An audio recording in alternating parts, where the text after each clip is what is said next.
来看台中的画面，罢免第三届段最后的关头，热力拼投票率，罢免团体呢，在推出护国大绕境，今日进入台中的5日，虽然落大雨，不过依然无影响到罢工罢免志工的热情。徛伫队伍上头前的，还有民进党秘书长林佑昌，伊嘛做伙步练扫街。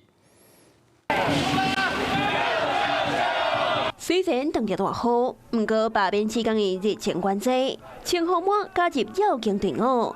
头前，阁有民进党的秘书长林佑昌，也护国大绕境的大旗，带专队行路扫街，呼吁民众7月16日出门投票。我们每位公民的力量可能很渺小，但是集合起来就是最大的力量。罢免团体甲民进党做伙催票，因为伫罢免的第3阶段最后的坎站，拼是要拼得票率。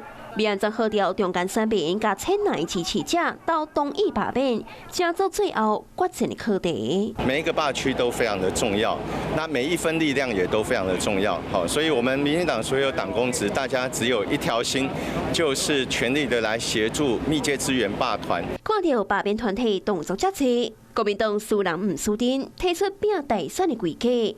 那样的重要人士卢秀燕、张万安甲韩国瑜投入成功，分进合击。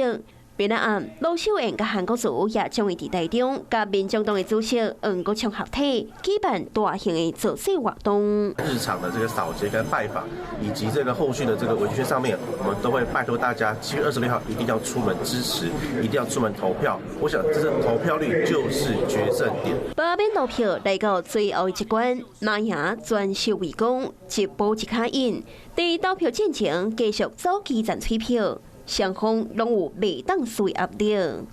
Hello， 我是蒋欣梅。想要抢先掌握最及时的新闻资讯吗？赶快订阅、按赞、开启小铃铛，锁定华视新闻 YouTube 频道。